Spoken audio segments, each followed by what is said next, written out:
पत्रकार साथियों को राम राम। जैसा कि आप लोगों को पता है कि 3-4 दिन पहले एक इशू हुआ था। इशू था कि पूर्व प्रदेश अध्यक्ष बराड़ा साहब के बेटे को डबल एजी लगा दिया गया था, जिनके ऊपर छेड़खानी का आरोप था। और वो छेड़खानी का आरोप एक आईएएस की लड़की थी।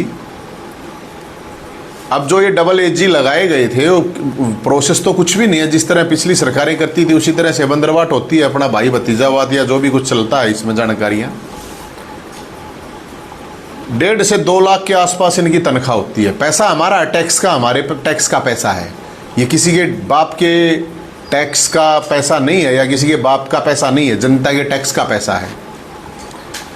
और नियुक्ति हुई डबल एजी, जो न्याय का मंदिर है, वहां पे एक छेड़खानी के आरोप में, क्योंकि वो सरकारी नियुक्ति है, कोई प्राइवेट नियुक्ति नहीं थी। अभी हमें जो जानकारी मिली है उसके अकॉर्डिंग उनकी नियुक्ति को रद्द कर दिया गया है। और उनकी नियुक्ति को रद्द कर दिया गया है तो ये एक बढ़िया निर्णय है। मुख्यमंत्री साहब का, नायब सिंह सैनी साहब जागे हैं, उस पर ध्यान गया है उनका। क्योंकि मेरे को पता चला है कि नायब सिंह सैनी साहब को पता ही नहीं था कि उनकी नियुक्ति भी हुई है।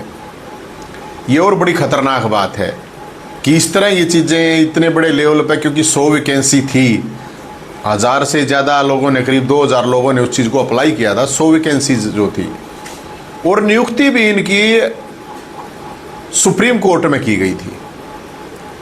तो उससे खतरनाक बात जो हुई थी, जो हमारे शिक्षा मंत्री हैं महिपाल ढांडा जी उर्फे खागड़ जी, उनका जो बयान आया था वो तो इतना संवेदनशील बयान था कि मतलब समझ में नहीं आया कि किस लेवल पर उन्होंने कैसे सोच के ये बात कही।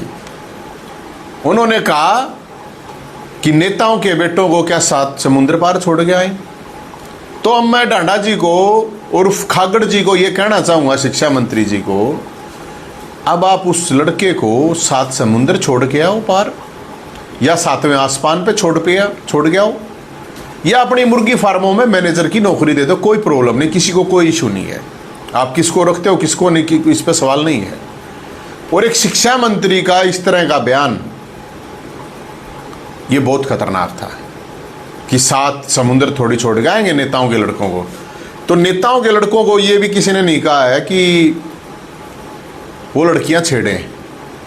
और अगर कोई लड़की छेड़ेगा तो हो सकता है इस तरह के इशू पे, क्योंकि एक और सबसे खतरनाक बात हुई इसमें, विपक्ष जो कुंभकर्ण, विपक्ष उर्फ कुंभकर्ण, वो चुनाव के टाइम पे जरूर जागेगा, लेकिन अभी कोई चुनाव है नहीं।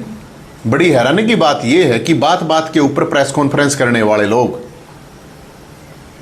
किसी ने भी इस पूरे हरियाणा में विपक्ष के लोगों ने, विपक्ष चाहे वो गैर मान्यता प्राप्त विपक्ष के नेता हों, चाहे विपक्ष के दूसरे और नेता हों, सो कॉल्ड कोई भी हो, किसी ने भी एक प्रेस कॉन्फ्रेंस तक करने की हिम्मत नहीं करी। अब वो ईडी से डर गए, सीडी से डर गए, वो हमें नहीं पता किससे डरे हैं। लेकिन मैं जानकारी के लिए ये बता दूं कि विपक्ष हो सकता है कुंभकर्ण हो, विपक्ष हो सकता है मुर्दा हो, लेकिन हरियाणा के बहुत से लोग हैं वो 4 बजे सुबह उठ जाते हैं। और इस तरह से एक लड़कियों के लिए डेमोरलाइज करने की एक बात थी कि जिस तरह से उन्होंने जो बात कही थी, इस तरह कही थी कि लड़कियां नहीं, कि वो मुर्गियां ही हों। तो हरियाणा की जो लड़कियां हों वो मुर्गियां नहीं है, वो लड़कियां हैं, वो छोरी हैं। और कोई भी छोरी छेड़ेगा तो उसके लिए हरियाणा के बहुत से लोग जागे हुए हैं। तो मैं तो यही कहना चाहूँगा कि खागड़ साहब जो हमारे शिक्षा मंत्री हैं, अभी सीईटी का पेपर हुआ है। अगर ये शिक्षा मंत्री जी, सीईटी का पेपर हुआ है, अगर पेपर के आंसर देख के भी अगर एक बार पढ़ा दो इनने, सीईटी का पेपर आंसर देख के भी शिक्षा मंत्री पास नहीं कर पाएंगे। ये आप उनको करवा सकते हो, उनसे पास करवा कर दिखा दो।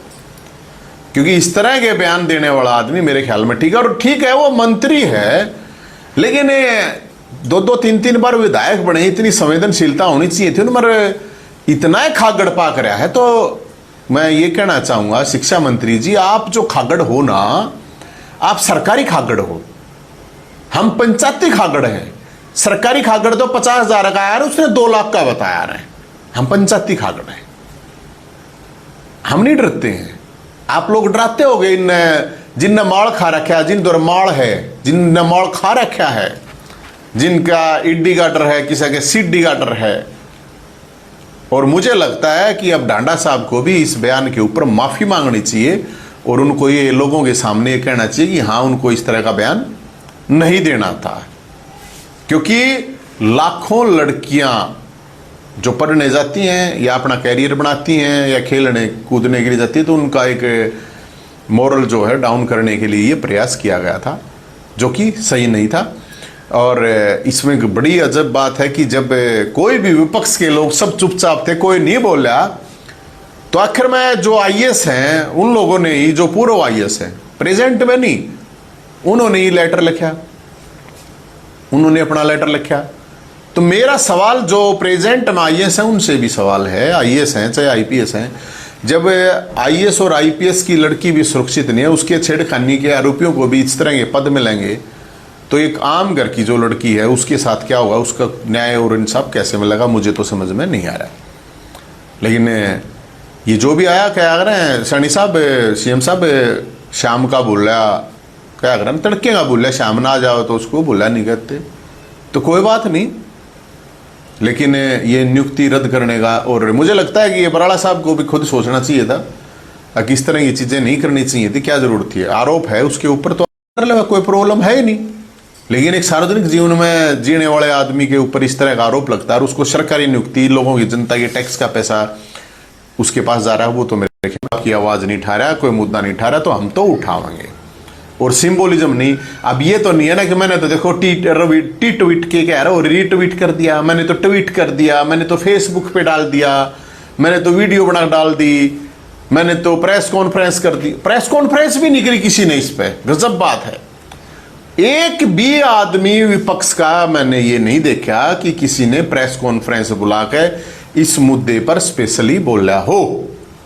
इससे गिरी हुई बात विपक्ष के लिए कुछ हो ही नहीं सकती भाई साहब। अब बहन बेटी तो सब गए यार, बहन बेटी की तो कोई बात, उसमें तो मेरे ख्याल में बोलना चाहिए, लेकिन सब अपनी अपनी रिश्तेदारियां ने मारे, अपना डर भय खौफ का माहौल है, भय का माहौल है, तो अब क्या करें। और बड़े बड़े सो कोल्ड पत्रकार, क्रांतिकारी पत्रकार, सो कोल्ड निष्पक्ष पत्रकार अपने आप को डिबेट करवाते हैं, बड़े बड़े आर्टिकल लिखते हैं, बड़े बड़े ऐसे बड़े रहते हैं, मैं बिल्कुल निष्पक्ष हूं, मैं तो बिल्कुल ऐसा पत्रकार हूं क्रांतिकारी। कहीं मैंने वो डिबेट भी नहीं सुनी। अगर भाई इस तरह की एक नियुक्ति हुई है तो कोई तो बोलो यार, कुछ तो बोल लो है, तो चलो कोई बात नहीं, नहीं बोलो, हम तो बोलेंगे भाई। और मैं तो लड़कियों को ये कहूँगा सबको कि आप खुद बोलना सीखो। अब कोई कृष्ण भगवान आपको बचाने के लिए नहीं आएगा, ये कलयुग है, इसमें तो खुद ही मजबूत होना पड़ेगा और खुद ही लड़ना पड़ेगा। आप नेताओं पर सवाल उठा रहे हैं, आपने कहा कि बोला अभी उनकी नियुक्ति का कोई लेटर जारी नहीं हुआ कि रद्द कर दी गई। नहीं, वो हमारे पास जो इन्फॉर्मेशन है वो आ गई है, और आपकी जानकारी के अनुसार बता दूं, ये नियुक्ति रद्द हो चुकी है। अब दोबारा नियुक्ति हो जाए उसका तो मैंने बेरा नहीं है, लेकिन नियुक्ति रद्द हो चुकी है। और मुझे लगता है कि ये सही किया, वरना फिर वो मुख्यमंत्री साहब आज कह रहे थे ना कि वो कोथली काथली दें फिर रक्षाबंधन मनाओ, तो फिर उस रक्षाबंधन का कोई मतलब नहीं रहता।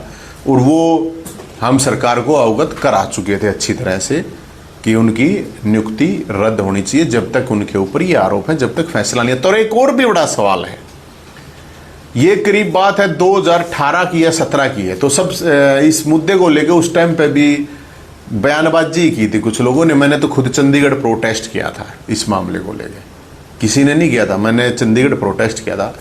और 7 या मेरे ख्याल में 8 साल की बात हो चुकी है।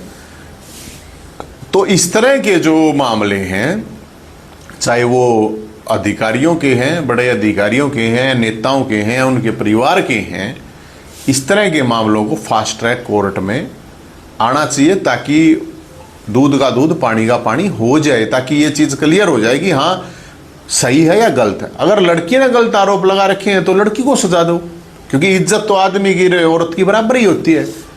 तो ये भी एक बहुत बड़ा हुआ है। तो न्यायपालिका का मामला जो है इस तरह के मामले में, क्योंकि सुप्रीम कोर्ट तो डायरेक्शन दे चुका है शायद नेताओं के लिए, एमएलए एमपी कोर्ट तो है, मुझे लगता है एमएलए एमपी कोर्ट के साथ ही एमएलए एमपी के जो परिवार होता है उनके जो मामले होते हैं उनको भी फास्ट ट्रैक कोर्ट में फैसला इस तरह की चीज़ों का होना चाहिए मेरे हिसाब से।